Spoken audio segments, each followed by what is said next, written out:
I started reading Project Hail Mary a few days ago. I am currently, I don't know, 130-ish pages in, 136 pages in. And I have decided that I need to do a full spoiler review for this book and talk about it, because I have not felt this way about a book since I read The Starless Sea by Erin Morgenstern. And if you know anything about my relationship with The Starless Sea by Erin Morgenstern, it is that this is my favorite book of all time. It is my favorite book of all time.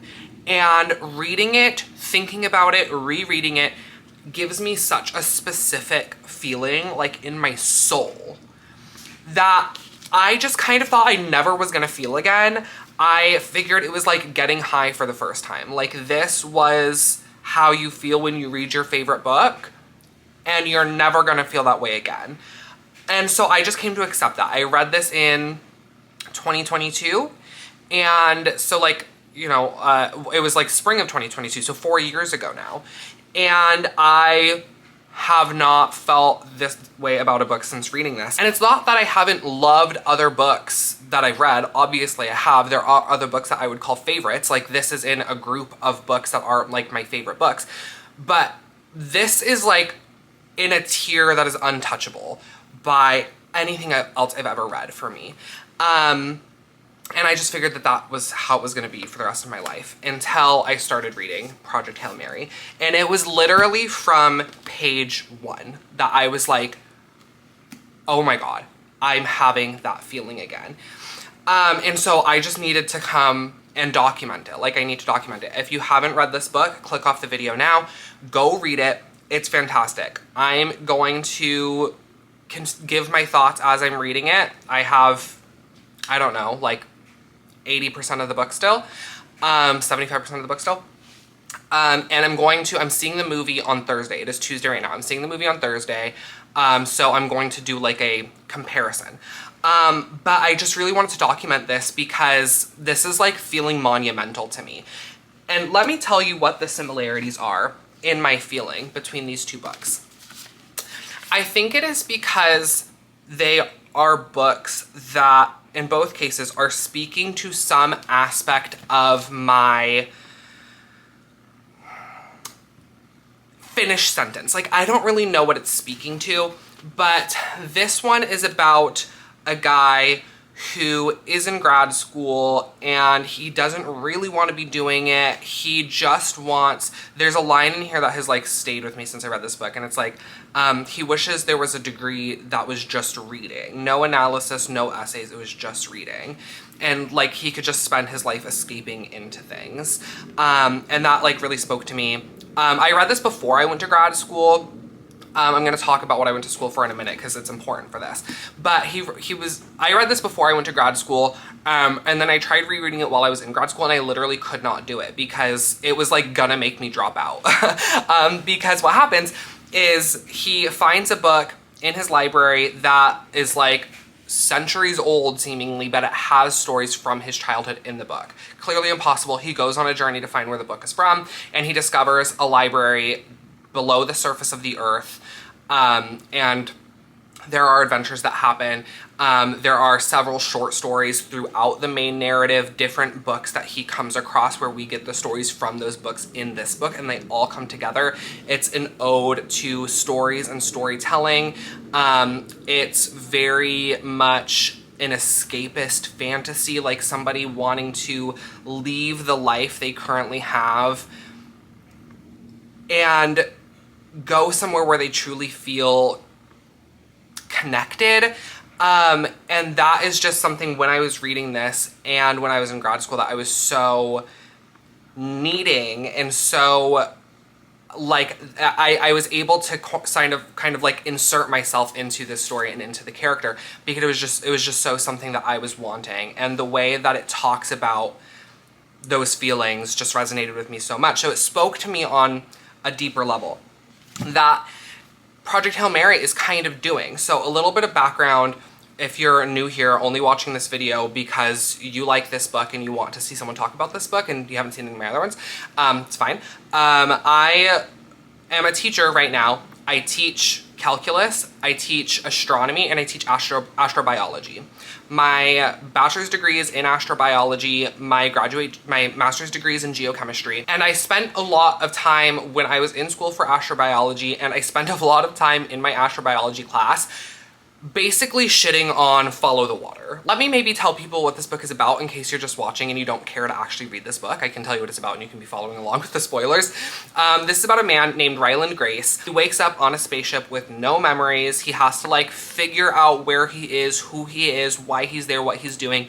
He slowly starts to get his memories back, and turns out he is a scientist. Well, he's a science teacher. He's a junior high science teacher, but he had gone to school for microbiology. He is an ex-microbiologist, if you will, and he spent his career as a microbiologist basically advocating against water being like a universal solvent for life in general. Of course, on Earth, there is no life form that we have discovered on Earth that doesn't need water. But he, in academia, was advocating against this follow the water idea and searching for life in the universe. Like, there's no reason why any life form that evolved in the conditions on its planet would need water if that planet didn't have water available to it. Like, there's nothing inherently special about water. And this sort of got him excommunicated from the community. Well, sort of. Yeah, for all intents and purposes. Sort of got him excommunicated from the community. Whether people actually kicked him out or he didn't feel seen or heard, and so he kicked himself out. And now he's presently a high school or a junior high science teacher. Well, there is this anomaly in the sun that is discovered. They call it the Petrova line, and it is an infrared wavelength that is going from the sun to Venus. Middle, they find out that it is something that they've called an astrophage. It is basically something that is eating the sun, taking energy from the sun and traveling to Venus, going back and forth from Venus after collecting energy from the sun. So the sun is getting dimmer, it's getting less energy in it, obviously bad for Earth, right? Okay, so that's all the stuff that he discovers as he's getting his memories back, as he's exploring the ship that he wakes up on. He lost his memory because he was in a coma for like over a decade. They put him in a like medically induced coma to get him to, they end up going to Tau Ceti, which is a star like 12 light years away. Okay, so that's some background about the book. I gave you a little bit of background about me. I spent my time when I was in school for astrobiology really like advocating against this like follow the water idea, and this is something I do in my astrobiology class too. So I'm very much of this opinion that there's nothing inherently special about water. That's just what that was the solvent that was widely available to life on Earth as life was evolving, but there's nothing to say like Titan is a moon of Saturn that has liquid on its surface in abundance. There are rivers and lakes of flowing liquid, but it's methane, it's not water. And I just feel like there's no reason why life could not form on this moon using methane as a solvent for its biochemical processes in the way that we use water. Like, there's just no reason why that couldn't happen in my mind. And this is something that he was advocating for as well. So who he is as a character and what he believes and the way he thinks about life in the universe just resonated with me so much. And his like feelings of not necessarily being, from his perspective, not feeling like he was being taken seriously in academia is something that I felt as well. This is why I never went back to get my PhD or didn't pursue a PhD, because I just don't think it's totally a me problem. I do not think I can communicate my ideas well enough. It's not that I think that my ideas about what life in the universe could look like are so out of the box that they couldn't be taken seriously. I just don't think I communicate them very well, because there is somebody who was in my grad program that is doing their PhD in literally like the exact same shit I was asking to research when I was in grad school, and just nobody would give me that opportunity. they're doing literally the type of shit that I was asking for. And I just feel like, okay, clearly I just cannot communicate my ideas well enough to get those opportunities. Like, good for this person. I don't feel any sense of bitterness towards them at all. Like, I do feel jealousy, of course, but I'm not bitter about them. I actually really like them and like slay for them. But it's like literally, like, I feel like this person like tapped into my brain and like stole all my ideas. Obviously, I don't think they stole anything from me, but that's how it feels, because I'm like, oh my God, I've been asking to do this shit my entire academic career and just nobody would give me the opportunity. And like now you're doing it. Clearly, I'm not able to communicate myself well. Or so, I don't know, something like that, right? So, like, these are just all themes that like resonated with me in this character. So like I was saying about the Starless Sea, it's just speaking to me on a different level than just like reading a book and enjoying a book. It's like really speaking to something about my character, right? So that has all like already got me in. And then once I feel connected to it, the writing is just so fucking good. It is just so satisfying to be reading a book that is using a set of information for which you are initiated and like able to follow it and keep up and like in a way put yourself in the shoes of this character, because the way that he wakes up with no memories, he's in a coma. So the entire book, you're like basically trying to solve a mystery. Who is he? Where is he? What are these astrophages? Like, you're trying to figure all of this out along with him. And as someone who has this knowledge and has studied the things that are being used in this book to like solve the mystery, I'm like able to follow along and like be figuring things out along with the character.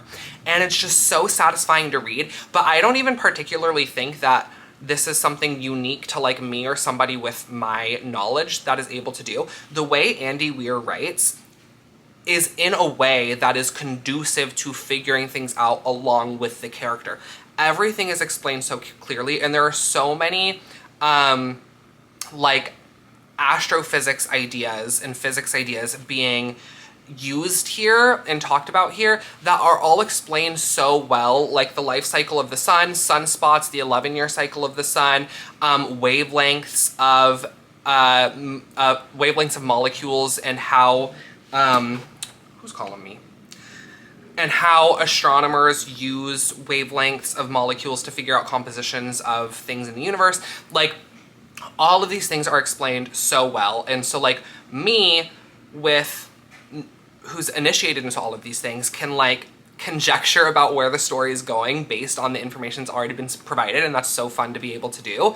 But for somebody who doesn't have the knowledge set that I do in these things, like, it's all explained in such a way that they can keep up and be figuring things out along with the character based on the information they're being given. So it's just so fun to read. I started reading this after I saw the trailer, so I already know based on the trailer that there's some sort of rock life form. Like, I know he meets this alien. I've already gotten to the point in the book where he realizes he's at Tau Ceti, like in the Tau Ceti system, and he sees the alien spaceship and they send him like a tube and he catches it and he's like about to figure out what's in it or about to look in it. So I'm there. And so I thought from the trailer that the rock creature, I think it's a rock creature from the trailer, if I remember correctly. I think it's some sort of rock-based life form, but maybe I'm wrong, because he calls it Rocky, so I'm just like assuming it's like a rock-based life form. Maybe I'm wrong, but I thought, I didn't know that there was like 2 life forms in the book. I thought it was just the one. And so when we first meet the astrophages, like, I thought that that was the life form that was in the trailer.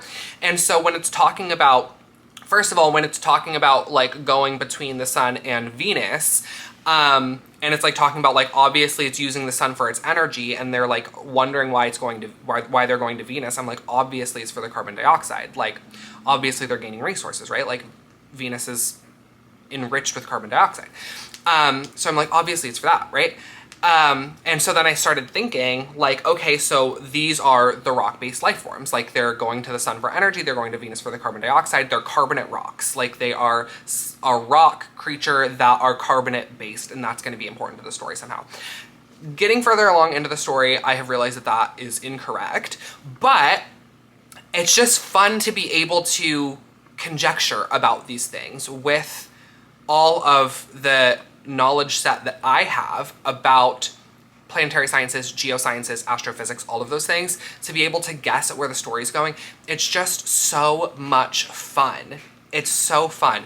And it's really, like I said, it's just speaking to me in my soul. It's just hitting me somewhere specific. I've been texting my friends, like, I feel like Andy Weir literally, like, in my sleep, like, tapped my brain and, like, took all the ways I think about the universe out of it and put it into this book. Like, it's just speaking to me.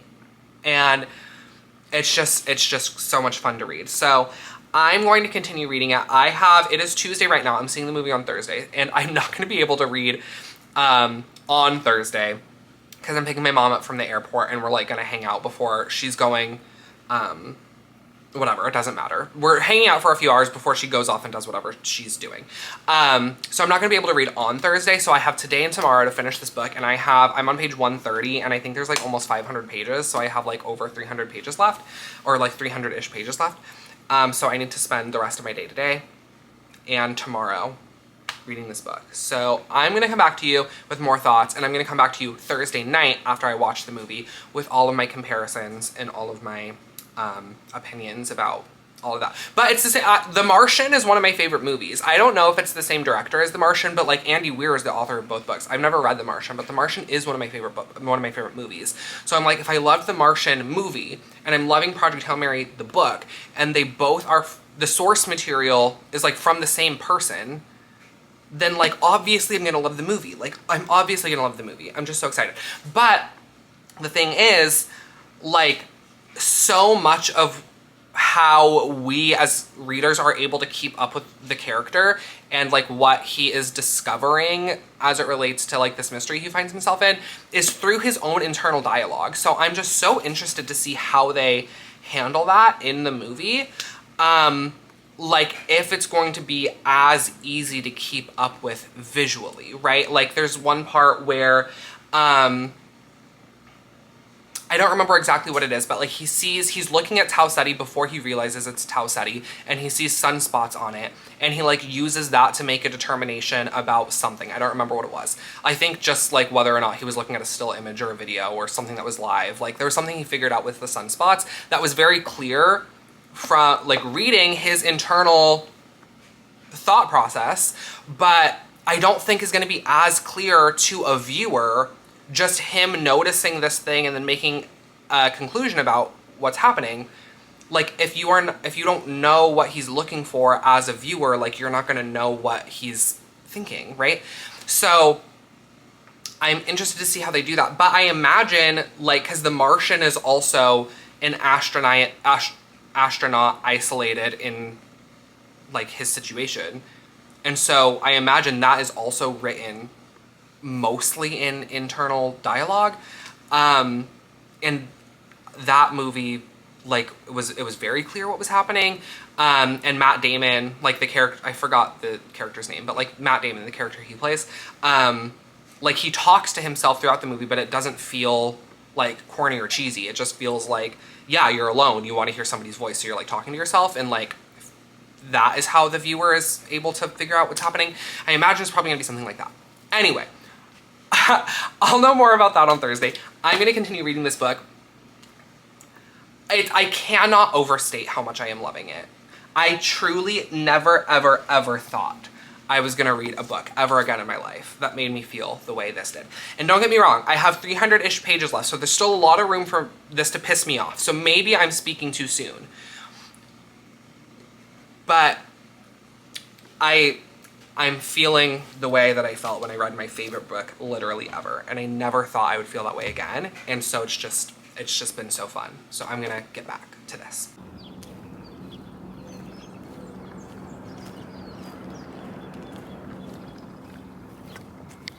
This is my favorite tree to come read at because it has, like, this great view of the lake and so many nice birds chirping, but also there are two great places to sit. Oh, it's kind of dark, but, like, here, like that is like a perfectly flat area to sit down at and then like lay out this way. But the sun's coming from this direction. So I'm gonna sit right here, which also is a nice flat area to sit at. And then this little like knob right here is like perfect to like prop my arm up on or like lean against so I can like lay down comfortably. Or like if I was sitting here, I could just like lean up against the tree. It's just the perfect spot. And look at what a vibe it is. I'm gonna like, can you like clock the like leaning up against this little like, it's just so like comfortable like this. And I have my book, so I'm going to read this with this beautiful lake view. And I will let you know if I have thoughts. Okay, I only read a couple pages, but I have a complaint.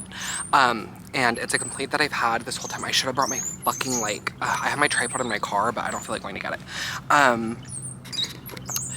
So there was a point, this has happened a couple times, but here's an example. There was a point when when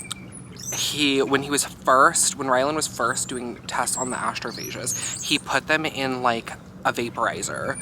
I think it was the gas chromatograph maybe, to see what happened, and they wouldn't vaporize. And he was telling this to Strat, and she was like, yeah, they wouldn't vaporize at temperatures of 2,000 degrees Celsius. And she was like, and that's weird. Bitch, are you fucking stupid? And then he was like explaining mitosis to her, and she's like, yeah, I know what mitosis is. Okay, well, it's fucking odd that someone who knows what mitosis is, like knows enough about biology to know what mitosis is, thinks it's strange that there's something that can live at temperatures of 2,000 degrees Celsius. Like, are you fucking stupid?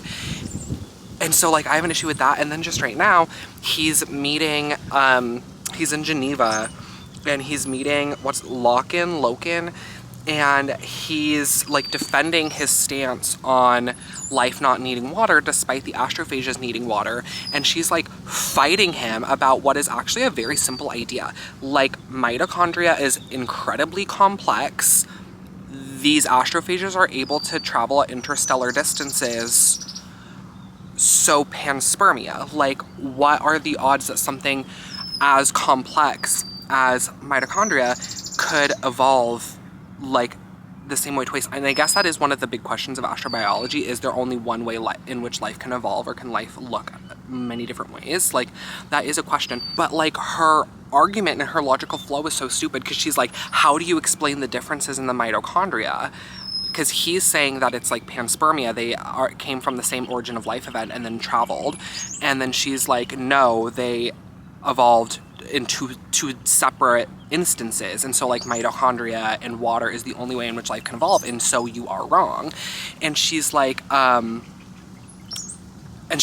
how do you explain the 2% difference in the mitochondria? And he's like, 4 billion years of convergent or divergent evolution. Like, fucking obviously. Like, what she's saying is an argument. Like here is some evidence that life can only form in one way. It needs water, it needs the same cellular structure, like, but Ryland is like countering her with, well, here is a counter argument. And she's like, no, that doesn't make any sense, that's fucking stupid. Like, with argumentation that can be taken down with very elementary biology. It's like, I get what the author is doing. He's like using these other people as like vehicles to I guess present differing theories, I guess, but it's like the way in which they're doing it like really just doesn't make a lot of sense. But I don't know, maybe I'm wrong, but that's just how I feel. But I understand that this book is not necessarily written for me. It's written for like people that aren't as initiated into everything you're talking about as I am. But yeah, it's just like irritating me. Like, bitch, are you fucking stupid? Like, what do you mean? Why is there a 2% difference in the mitochondria? Like, fucking divergent evolution, ho. Like, it's so elementary. So that's just irritating, but it's like not negating my enjoyment any. I'm just being a hater, which is fun for me. Okay, I am getting increasingly annoyed that, again, not enough to like impact my enjoyment, but just like me being nitpicky. I'm getting increasingly annoyed that he is not explaining why there is not a breeding station on board, because this idea that it's a one-way trip, it's a suicide mission, like there's gonna be no way for him to get back to Earth. This is like a huge conflict, right?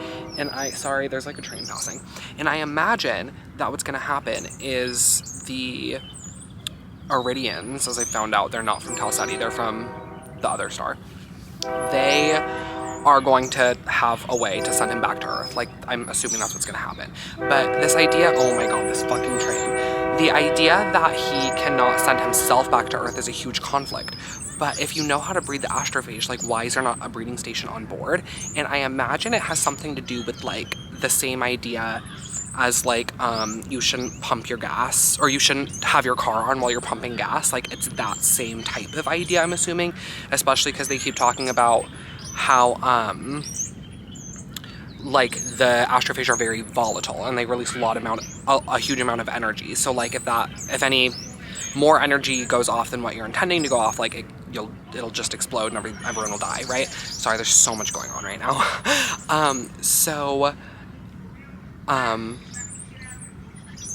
Do you guys hear this? Hold on.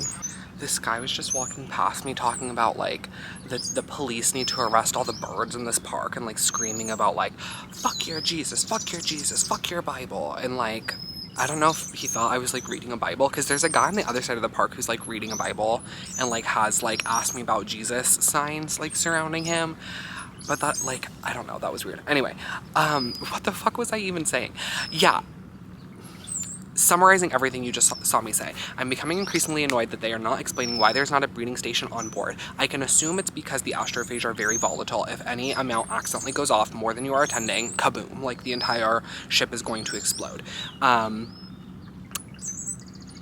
I want that explicitly explained.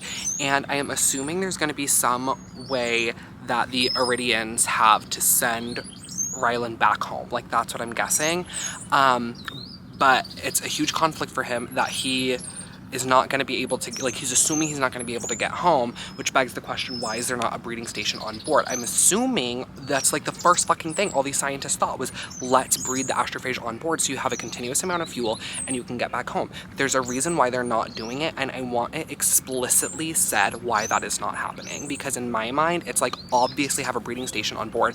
I'm assuming that can't happen because it's too risky, but I need them to say it. I need to be told that they considered it and realized that there was some reason why it couldn't happen. I need that. I want that. I can assume the reason. I don't want to assume. I want it to be said. Oh my god. Okay. I look a plum mess. It is midnight. I took a shower earlier and my hair dried weird. Whatever. Is this, like, fine? Whatever. I don't care.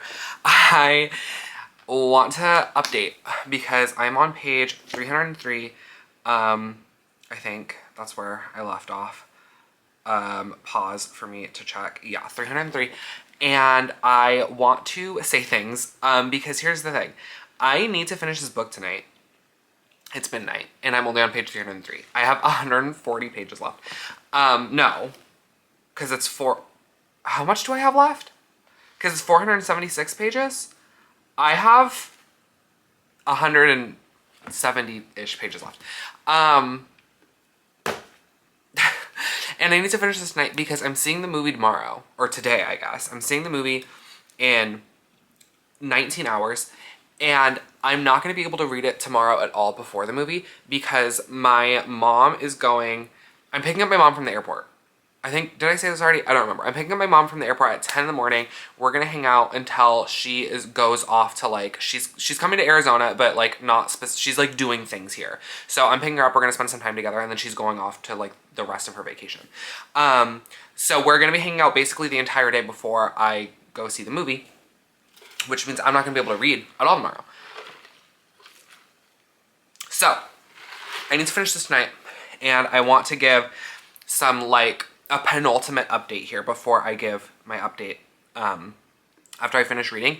I don't know if I'm probably gonna finish this obviously really late tonight, and so I don't know if I'm gonna update immediately after I finish reading. It'll probably be like, I'll come home after watching the movie and then I'll say my final thoughts about the book and then I'll talk about the movie. But I've been keeping notes on some things because as I've been reading throughout the day, I haven't like had my camera with me. So I've been keeping notes and I want to talk about some things. So first off, I like generally, a lot of this is going to be echoing things I've already said. I'm like blown away by how imaginative the like Iridian species is, and like how the culture and the science and the biology have all meshed together. Like Andy Weir has clearly put so much thought into this species and this civilization. And so the part I left off at was Rocky was telling Ryland about his journey to Tau Ceti and basically saying like he didn't know about relativistic physics. Not that I'm really an expert in relativistic physics either, but like he didn't know about, or like the Iridians don't know about time dilation and length dilation and all that, and that like messed up their calculations in figuring out how he was gonna get there. That is why he has so much extra astrophage to give to Ryland. Which, side note, I predicted that Rocky was going to be able to help Ryland get back to Earth. Whether or not that actually happens, like he's actually able to get back to Earth, I don't know. But like I knew there was going to be some reason or some way in which Rocky was going to be able to help him get there. Like I saw that. So claps for me. But like what I was saying is like their entire like science and society is based around this idea of this super thick atmosphere on the planet. This is why they don't know about radiation. This is why they don't know about relativistic physics. I do question how they even know about space. That's one of my little nitpicks here is like humans throughout history developed a space science because we could like look up and see space. So there was just this natural inclination to understand what we were seeing when we looked up, and so that was like the historic development of space science, was just like looking up and seeing space. But the Iridians didn't have that. Like they can't see above their atmosphere, and it talked about how some would go up off the surface but would never actually leave the Iridian orbit or go above the atmosphere such that they could see space, and that's why they didn't know about radiation. And so I'm like, so how do they even know space is there? Like, I have that question, and I don't think that's going to be something that's going to be explained, because Ryland just seemed to accept that. But I don't accept that. Like, I want to know how they even knew about space to begin with, especially because they like use echolocation, basically. It's like way more sophisticated than that, but they basically use echolocation. So like things that are that far away, like how are they, even with their own sensory organs, how are they seeing it or like hearing these things in space? Like how do they know space is there? I'm so curious. But all of that is to say, like, all of these things are so fleshed out, like, and connect to Ryland's conflicts and his situation that he's in. Like, it's such a well thought out species, civilization, and plot for Ryland. Like, this species, they do not have the means on their planet to know about these more sophisticated physics concepts like relativistic physics. So they go to space thinking that it's going to take just as long to get to Tau Ceti as like an Iridian year, right? Like, they don't know about the time dilation. Wrong.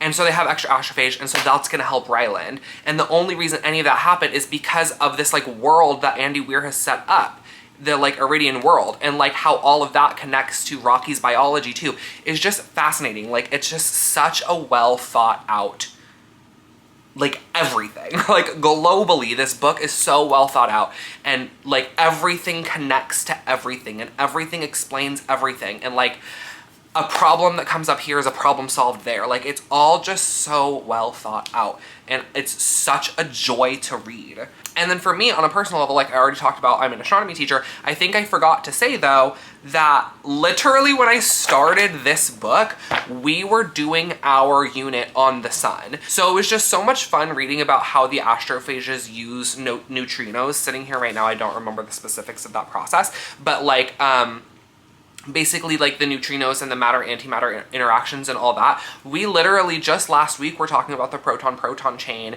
in the sun and like the nucleosynthesis in the sun, creating helium from hydrogen and the energy production and all that. And so we were just talking about all of this whole process as it relates to the sun. And so like hearing it or reading it in this book and then like that connecting to the astrophages too is just so much fun for me as somebody who like teaches this stuff and like having just taught it, right? So like not that it's ever like not fresh in my brain, like I'm an astronomy teacher, but it's like super fresh in my brain because I was like literally just teaching about neutrinos and the proton-proton chain and positron, oh my god, positron-electron interactions to create gamma rays and all of this stuff that was being alluded to in the astrophage like biology. So it's just so fun to read. Okay, so I do have some nitpicks, but again, disclaimer, none of these nitpicks are hindering my enjoyment at all. I've already decided I love this book. I've already decided I'm giving it 5 stars. I've already decided that this is probably going to be like my second favorite book of all time. Like it's certainly not going to replace The Starless Sea. I don't think anything ever will. But like this is in that tier, like I talked about at the beginning of the video. This is in this tier of books that currently only The Starless Sea is in, where it's like just speaking to me on like a different level than anything else I've ever read. It's already in that echelon for me. So now that I've decided that, I feel like I can nitpick this book and not feel bad about it. Like I've already decided it's one of the greatest things I've ever read. So now I can be critical, you know? So being critical, not like I haven't been being critical already, but continuing to be critical, I want more language learning scenes. And I understand, like I said before, that this book, nor any kind of book where science and math is at the core of the plot, none of these books are written for people like me. They're written for a general audience who largely are not initiated into the things that are being brought up, right? And so it's just like base level, get the points across and continue the story. And so I get that. But I am just so interested all the time in how is this happening? So like all the scenes in which he's learning Rocky's language, I mean, we really only got one detailed one where they're like learning each other's numbers. And then we see the specifics of that. And then it just kind of jumps to like, and we did that with every other part of speech and now we can speak each other's language. And I'm like, I want more. Like, I want to know more about... I could read an entire book of just them talking to each other and Rylan, like, putting the words into his computer. Like, I need to see so much more of that. Not that I don't believe it, nor do I really need to believe it. Like, it's a book, you know? But I'm just so interested in that whole process. So I would like more of that. Well, I just watched the trailers because all the trailers I've seen for this movie I haven't really paid attention to that much. But I decided I was like, I can't wait until tomorrow. Like, let me watch these trailers. And so I watched the trailers and it seems like the movie's gonna do something different than the book is, in that like in Ryland's computer is like a live audio translation of sorts. So like Rocky speaks and it filters through Ryland's computer and then the computer converts it to English. And I think that makes much more sense than Ryland just like learning Rocky's language in a few weeks. I'm happy with that change. That makes much more sense to me than, oh, we taught each other numbers, middle, now we can speak each other's language. Like, I don't know about all that. I believe it from Rocky's point of view because like he's an alien. So if he has a photographic memory that is like apt to learn, or is like it's just like wired to learn languages better than like a human brain, then like whatever, I can get on board with that. But Ryland just very quickly picking up a language that is like not even anywhere close to the way humans speak, like as quickly as he did, I'm not buying it. So I like the change that it seems like is going to be made in the movie with respect to that. And then there are some things that Ryland says that I'm just like, I'm not sure if ooh, my battery's about to die. Let me switch it out 1 second.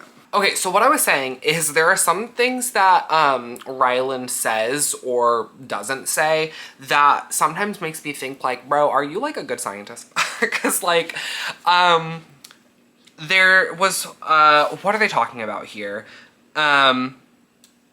They're talking about how Ryland finds it interesting that both him and Rocky are like here in the same moment in time with the same, like in the same, what am I trying to say? In the same era of like their civilization, right? Like they're both relatively, like the Iridians are basically at human level of technological progression, right? And so Ryland is just thinking that's interesting, and Rocky says something that like I think is very smart, like, well, if we were any less technologically progressed, we wouldn't have even been able to get here. If we were any more, we could have figured this out from home, right? So like, yeah, it makes sense. And then Ryland says, understand, good observation.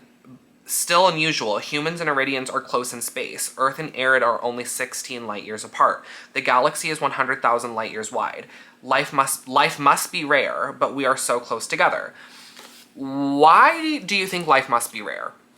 Because if I, within like a decade, have discovered 2 alien species, right? The Astrophages and the Iridians, all close together, as he's pointing out, like, I'm assuming just life is not rare then. Like, life just isn't rare, right? Because I think the thought is that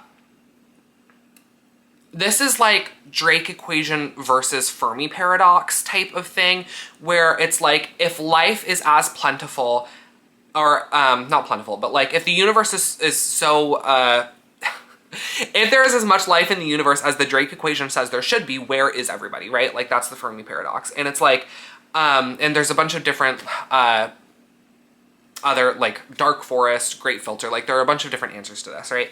But, like, the idea is that either life is rare and super statistically unlikely, and so we are the only life in the universe, or like life is so rare that we are here now, and there may have been life before us in the universe that lived and died, and we're here now when we're gonna die eventually, and then a new life will form after we die. Like, it comes in those super, super spread out instances. Or life is not rare at all, and it's not statistically unlikely, and there is life everywhere in the universe, and if I'm discovering Astrophages in my fucking backyard, and like Iridians basically in my backyard too, like they're only, I don't remember how far away that star is, but like it's close to Tau Ceti, and Tau Ceti is 12 light years away, so it's only like a, what, 15 light years away-ish? Like that's basically our backyard too, so I'm like, okay, so life is not statistically unlikely then.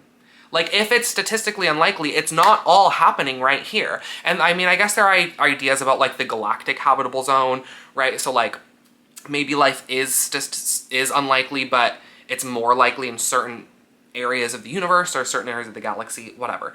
But it just was interesting to me that Ryland would be like, after the discovery of Astrophages and now his discovery of Iridians, it's like he's still saying life must be rare. It's like, it doesn't seem like it must be, dude. It does not seem. And then, like, they also discover life on Tau Ceti E a few pages after this, and I mean, it's the same place that Astrophage, like, that's the Astrophage homeworld, right? So I guess it's the same instance of life forming, but you're finding life all over the place at this point. Why are you still saying life is rare? It's like, life must be rare? It seems like, no, it must not be rare, actually.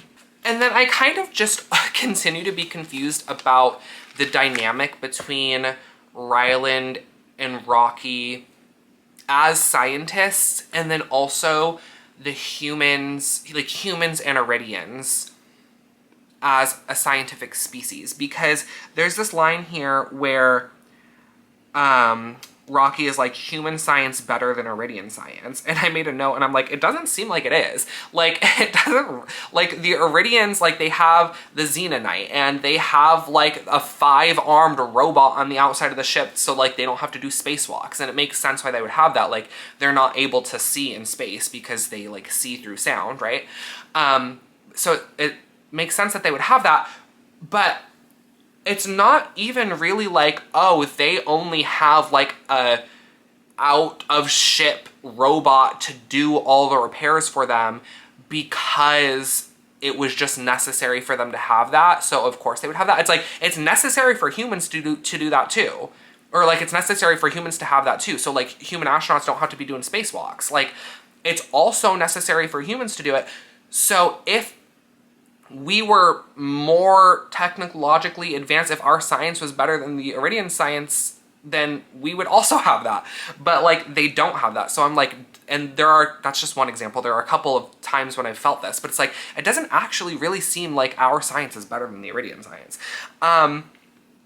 And then there are some other things. So okay, this is the last thing I have to say, I think. Okay, I guess it's 2 things, but they're related. So they're talking about the methane on Tau Ceti E, and that it's strange that there's 8% methane in the atmosphere, because methane has a very short shelf life, if you will. Like, it goes into the methane and like the UV basically breaks it apart is what happens. But there's a lot of methane in the atmosphere. And so like, this is kind of what's thought about on Mars too, because Mars has methane in its atmosphere. And so if Mars was not active in some way, like any of the methane that would have been in the atmosphere from when it was active would be gone, because methane does not have a very long life in the atmosphere.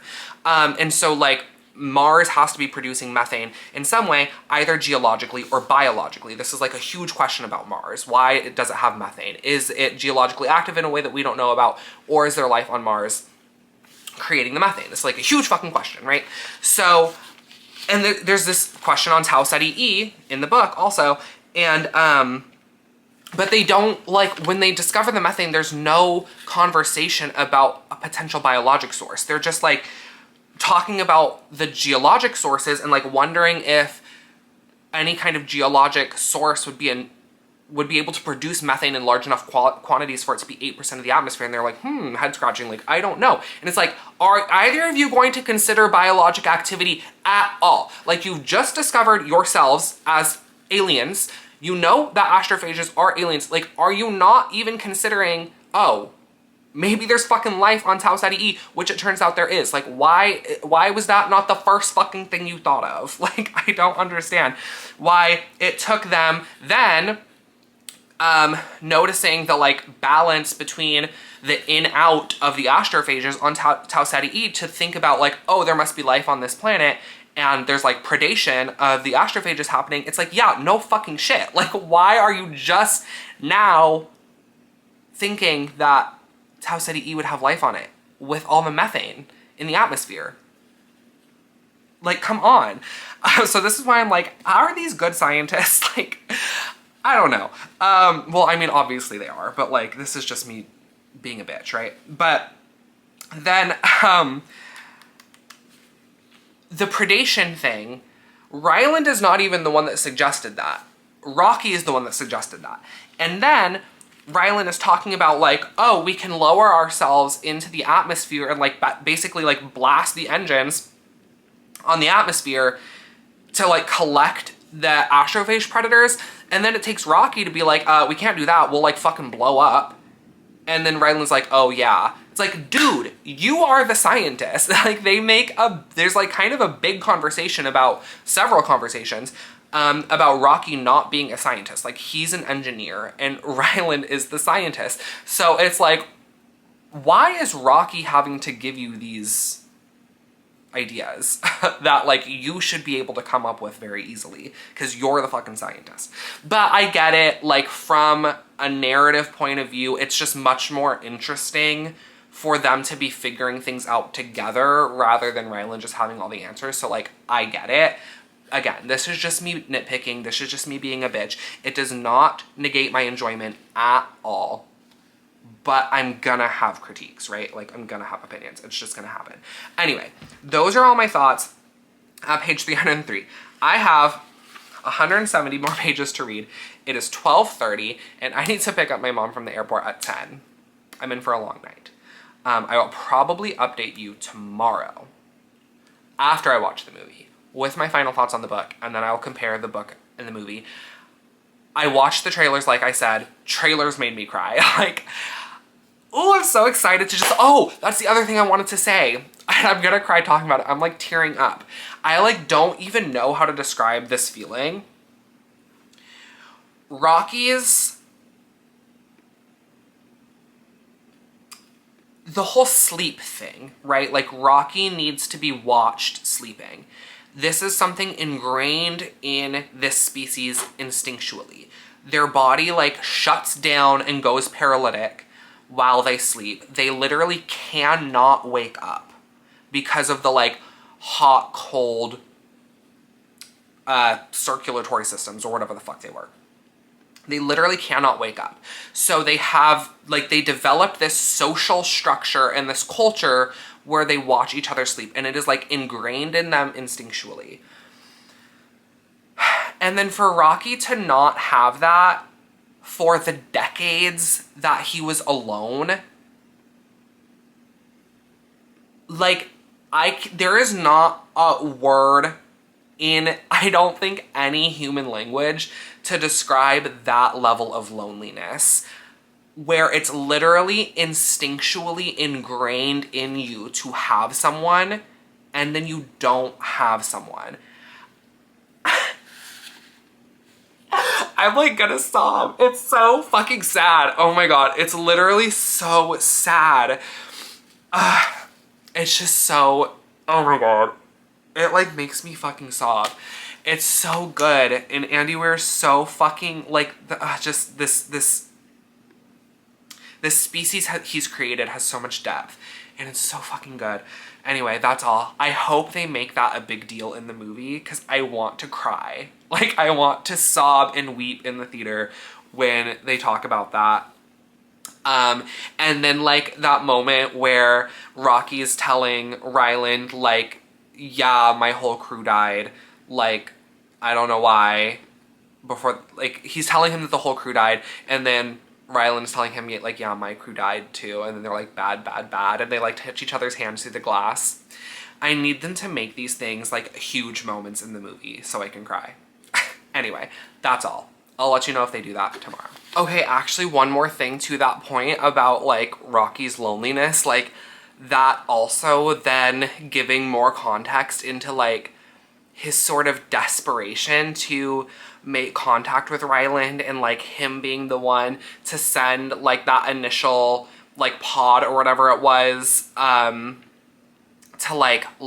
to try and start communicating with Ryland, and him being the one to like send him the like idea of like, I'm gonna connect to your ship and like so we can meet. Like, he was just so desperately lonely for decades. It makes me so sad. Okay, that's all. I'm gonna keep reading. Bye. Okay, I just got home from seeing Project Hail Mary. It just ended 20 minutes ago. Oh my god, the lighting is so bad, but this is what the setup is, and I didn't feel like changing it because I want to get my thoughts out. So this is how we're ending the video. I finished the book. There's nothing more I can say that I haven't already said. Incredible, amazing. I loved it. It's my now second favorite book of all time. There are questions in my mind.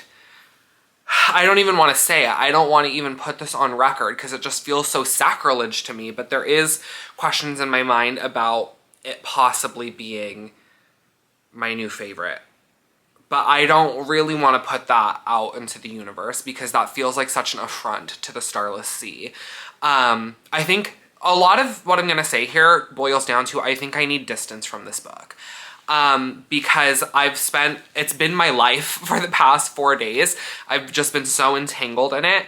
And I like literally last night was dreaming about it. Like, I just need some distance to really be able to be objective about it. But whatever, favorites and rankings and things like this is all arbitrary. I loved it. It's an incredible book. It like is going to continue with me through my life. It's like something that now means a lot to me. I absolutely love it.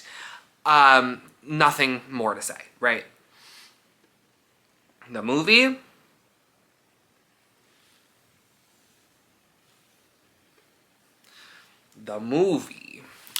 I am gonna need to rewatch it. This happens to me a lot, where I go into something with expectations and they don't meet those expectations. So I create opinions based on my expectations not being met, and then I consume that media, whatever it is, a second time, and I find I like it a lot better because my expectations have already been crushed. I'm going to it the second time with those negative feelings and my expectations not being met, but like my expectations can't not be met a second time, you know? So then I'm getting to view it without those negative feelings, and I can be a little bit more forgiving, and I tend to like things better the second time. So I need to watch it again. Sitting here right now, 20, 30 minutes after the movie ended, I am feeling like I hated that shit. That's how I'm feeling. Let's start from the beginning. Immediate chop, Ryan Gosling wasn't running around naked. That's the first thing. The book opens with Ryland Grace running around the ship naked. The movie does not open with Ryan Gosling being naked. That's when I knew it was going to be a chop. After the movie offensively starts with a fully clothed Ryan Gosling, it is then probably a quarter to maybe even the full first half of just fucking information dumping on the viewer. Why Project Hail Mary is such a joy to read is because you are figuring things out along with Ryland. He is doing experiments, you watch him do experiments, he figures things out, you figure things out with him. He explains his process, and there's an immersion to it, right? And it just makes it so satisfying, it makes it such a joy. The entire beginning of the movie is Ryland like fumbling around the ship, like looking at screens and like just saying the information. There's no mutual investigation going on. It's just Ryland saying things. And it really just made things feel rushed. It didn't make me feel immersed. And it was a chop. It was just a chop, the way they handled all that. I complained about the language learning aspect to the book, how I just wanted a lot more, and how in the book it was like they teach each other numbers and then middle, and then they know each other's language. It's even worse in the movie. It's so much worse.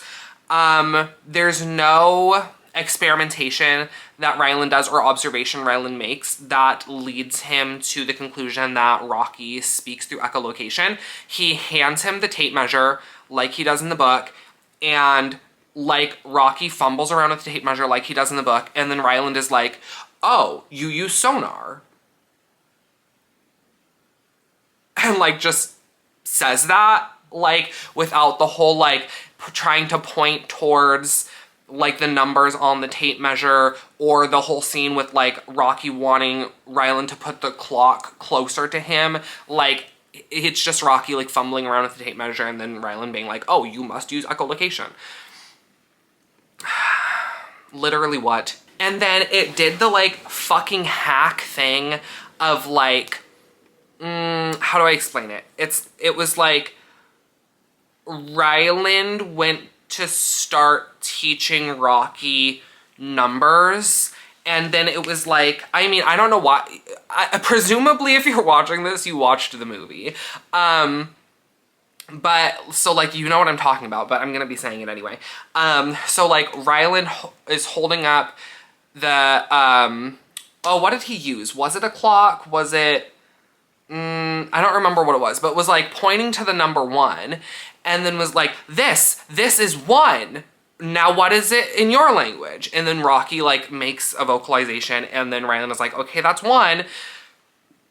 why do you think, like, Rocky could have just been saying, what the fuck are you saying? Like, the question or the statement, this means one, what is it in your language, implies he already fucking knows the language.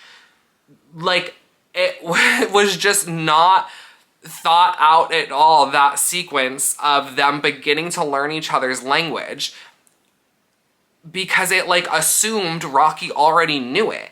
It was really bad. Because in the book, there's the, like, mutual clock sharing thing that happens, and, like, Ryland figuring out their number-based system and how all of that works, and, like, there is a progression of steps that leads to them to be able to understand that they are talking about numbers, and there's just none of that. Meanwhile, while all of this is happening, the vibe of the movie has become increasingly buddy comedy. Like, yes, their dynamic in the book is... there is a buddy comedy nature to it, sure. Like, there's banter, there's them doing a bit of Abbott and Costello. Like, there are those things in the book, and that is a tone of the book, but the movie made it like that is the primary tone of the movie. And, like, although there is a little bit of that buddy comedy aspect to the book, they are also, like, competent individuals. And in the movie, they are just, like, they just totally come across as buffoons. They're cartoonish. Rocky, I think something that the book does not do, and I think tries very hard not to do, that the movie fully leans into for me, is sort of the infantilization of Rocky, like making him feel puppy dog-ish. And it was like, I was offended. Like, it was a little insulting that they were making this character who is, like, an incredibly competent engineer into this, like, pet that can, like, use its thumbs. Like, it was just terrible characterization on both of their parts, for Rocky and for Ryland. Just really bad characterization. And so by this point in the movie, I had already determined that the movie was not going to be taking these characters seriously or this situation seriously. So I went up to go pee, and I guess I missed the part where Rocky explains the sleep, the, like, need to be watched while sleeping, and how the biology of their sleeping routine, they're like evolved a social dynamic around that. And so I guess it was explained. I asked my friends, I'm like, did they even fucking address this at all? And they were like, yeah, you were in the bathroom. I'm like, okay, fine. But if the only mention of it was in the, like, 2 minutes I was taking a piss, clearly it was not enough, because I said when I was talking about it last night that I need the movie to really, really make that an emotional moment, because it is such an emotional part of Rocky's character and speaks so much to Rocky's character, like, speaks to his motivations for approaching Ryland and being so willing to make contact and work together. Like, his loneliness drives so much of him. And, like, that, if the only mention of it was in the 2 minutes I was taking a piss, like, clearly it was not a fucking enough. I missed it, apparently, and I was very excited for that part of it, but I probably just would have been annoyed by it, because they clearly didn't place enough emphasis on it for me. And then, like, on the topic of emphasis, Rocky's entire biology, his entire environment, everything that made this character, this species, well-rounded and well thought out, was just completely stripped away. It was all just completely stripped away. The scene where Ryland is, like, like passing out with the chair pressing up against him from the forces, and Rocky going out through the airlock into Ryland's part of the ship to save him. How that was handled in the movie is Rocky literally just busts through the Xenonite, like literally just punches a hole in his enclosure to like get into Ryland's ship, which for those of us that have read the book know that that would be leaking high pressure 210 degree ammonia into Ryland's environment and like kill him immediately. And so like Rocky's environment was not taken seriously in the movie. And also what was removed from that with handling that scene in that way is the mutual sacrifice that Ryland and Rocky make for each other. Like Rocky sacrifices his life, or like he's assuming he's sacrificing his life to save Ryland, and then Ryland then sacrifices his life to save Rocky again by putting him into the airlock and manually, like, I don't know all the fucking mechanisms of how the airlock worked, but when he had to manually, like, open it to be in Rocky's environment, and that's how he, like, gets fucked up from the ammonia, right? So, like, it's removing that part of their relationship where they're making mutual sacrifices for each other. And also just ignoring the really all of the hard work that Andy Weir put into conceptualizing this species. Like, it just removes all of that. And then they did the fucking hack thing of Ryland putting on a special Xenonite suit so he can go into Rocky's part of the ship, which, like, doesn't fucking happen in the book for all the reasons explained in the book. The pressure's too high, that the movie didn't even bother to explain. Oh, and, like, the scene where Rocky, gives Ryland the, like, gift of his, like, it's the Hail Mary chamber with the two strands of beads that's like, okay, you have oxygen, and then the other chamber with Rocky's environment is 29 ammonias. There was none of that. Well, I mean, Rocky left Ryland the chamber with the oxygen to like, let him know, like, I know that your environment is oxygen, but it completely removes the part where Rocky leaves him his environment, the 29 ammonia. So it's not only ignoring the science, it's like making a concerted effort to like just tippy-toe around it to like not have to mention it. And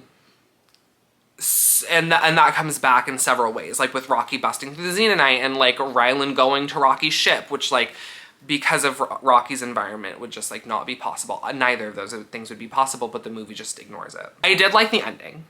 The ending I thought was, it didn't steer too far away from the book. There was a bit of info dumping with, the Rocky and Ryland departing and Ryland finding the Talmiba in the ship, or like finding out that the Talmiba leaked back into the fuel, and then like him going to save Rocky, like all of that entire back half of the back ending scenes of the book, that takes place in like 10 minutes, maybe the last 10 minutes of the movie. So there was a little bit of like info dumping fastness to it, but I did like the last few scenes, like, and they added a scene with Strat like watching the video that Ryland sent back, and I liked that. And then I liked the scene with Ryland on Arid and like starting his class with the Iridian children. Like, I liked that. I did like the ending. But, yeah. All in all, they ruined it. As I'm, like, making sure I mention everything I wanted to say, I think I completely forgot to mention that, like, because I said that the first, like, quarter to half went by super, super fast, and they didn't bother to explain a lot of, like, we didn't get to, follow Ryland along as he like figured out his situation. And like as I was watching it, I was like, okay, it's a 2.5-hour movie. Like, we could have made this 3 hours, like make it Avatar length so we can add a little bit more of this like investigation that Ryland does in the book. Like, can we just make it a little longer? But I was like, okay, whatever. They're like cutting some things out for the sake of time. But then they added a bunch of completely irrelevant things, like including a 3-minute, literally like a 3-minute sequence of Strat singing Sign of the Times by Harry Styles.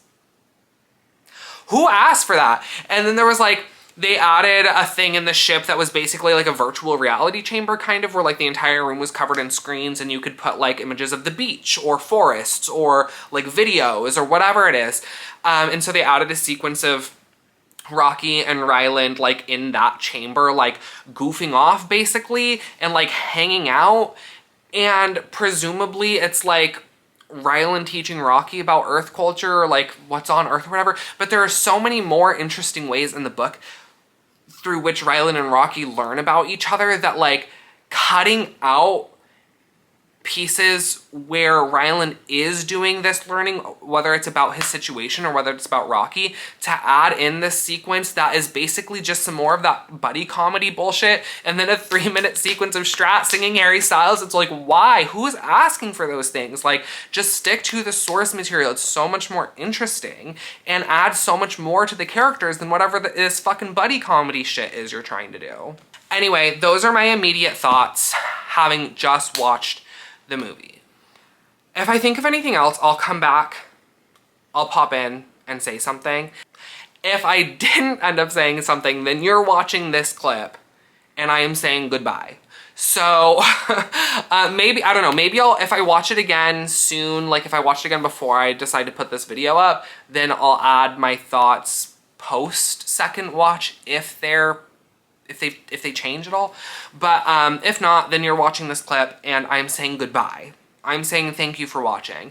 I'm very, very glad I decided to document this, even though it's ending a bit on a sour note. This book does mean a lot to me. It means a lot to me. I cannot overstate how much this book means to me. And like I've said a lot about like speaking to me on a deeper level, and I really can't explain that in a way that makes any more sense than this. Like, people that get it. Like, if I feel like we all have maybe that one piece of media, whether it's a book we've read or a movie that we really love or a song that speaks to us. Like, there's just that piece of media that really just feels like it was written for us or was made for us. And what I thought was only ever going to be the Starless Sea for the rest of my life, it is now the Starless Sea and Project Hail Mary. This book is going into that echelon of which there are only 2 now. There are only 2 books in that echelon, so the Starless Sea can stop being lonely. It is going into that tier of books that just like they get to me in a way that transcends like 5-star I loved it. Like, it's so much more than that. And I'm glad that I've documented it, but I am upset that the directors ruined it in the adaptation. But God doesn't give us both hands, right? Anyway, thank you guys for watching, and I will see you next time. I want to know your thoughts about Project Hail Mary. In the meantime, you can tell me you agree and all the reasons why in the comments down below, or you can tell me I'm a dumbass who doesn't get film. However you feel. Bye!